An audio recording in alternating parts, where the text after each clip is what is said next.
దియా చెప్తారు. క్రిస్మస్ ఎందుకు చేసుకుంటారు?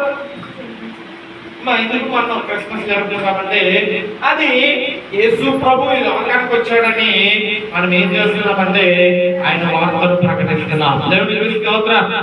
హల్లెలూయా. చాలా చోట్ల ఈ క్రిస్మస్ ఆరాధనలు అనేవి దేవుడు ఎంతో ఘనంగా జరిపిస్తున్నాడు. మనం కూడా ప్రార్థన చేయాలి, ప్రభువా మేము కూడా నేను కూర్చున్న సువార్త ఈ లోకమంతటికి ప్రకటించాలి. దేవుడికి స్తోత్రం. హల్లెలూయా. ఏ సందర్భమైనా ఎక్కువ మీరు ఆలోచన చేస్తే ఈ డిసెంబర్ నెలలో ఎక్కువ ప్రార్థనలు ఎక్కువ జరుగుతాయి. ఎక్కువ ఏం జరుగుతాయి వీధి మీద ఎక్కడ చూసినా కూడా దేవుని పిల్లలు ఎక్కడికక్కడే వారు ఏం చేస్తున్నారంటే దేవుణ్ణి ఆరాధన చేస్తున్నారు. మనము కూడా ఎందుకు ఆయనను ఆరాధించాలి అంటే దేవాది దేవుడు తన కుమారుడైన యేసుక్రీస్తుని లోకానికి పంపించాడు. దేవునికి స్తోత్రం. ఆయన ఎందుకు లోకానికి వచ్చాడంటే సర్వ మానవులను రక్షించడానికి. దేవునికి స్తోత్రం.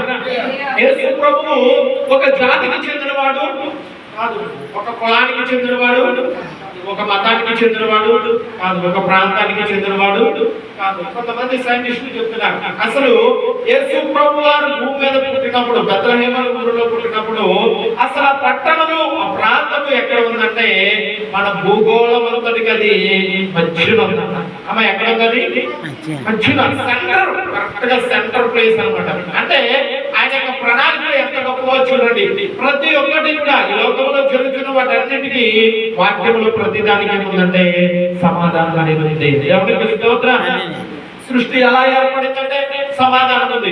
దేవుడు ఎవరు, ఆయన లక్షణాలు ఏంటంటే దానికి సమాధానము ఉంది. ప్రస్తుత లోకంలో ఏమి జరుగుతున్నాయంటే దానికి సమాధానం ఈ బైబిల్లోనే ఉంది. ఇంకా ఆలోచన చేస్తే రాబో దినాలలో ఏమి జరుగుతుందో ఆ దానికి సమాధానం కూడా ఇక్కడే ఉంటాయి. దేవునికి స్తోత్రం.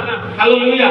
అన్నిటికీ ఆయన ఏం చేస్తాడంటే ఒక ప్రణాళిక అనేది రూపించాడు. ఇప్పుడు ఈ ప్రజలను రక్షించాలి అంటే ఏం కావాలంటే ఒక పాపము లేని వ్యక్తి ఏమవ్వాలంటే పాపులందరి కొరకు తన రక్తాన్ని చిందించాలి. దేవునికి స్తోత్రం. హల్లెలూయా.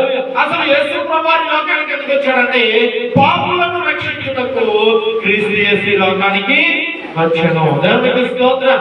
హల్లెలూయా. ఇప్పుడు మనము చదువుతున్న మాటలు లోక సువార్త 2వ అధ్యాయము 8వ వచనంలో మనము చూస్తున్నట్లయితే అతను ముందుగానే దేవదూత అనేకులకు ప్రత్యక్షమైంది.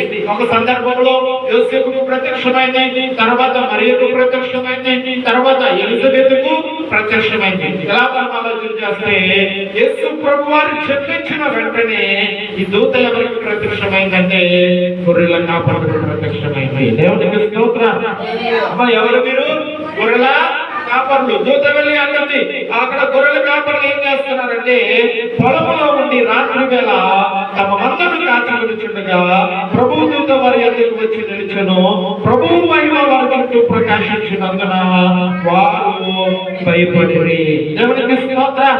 హల్లెలూయా.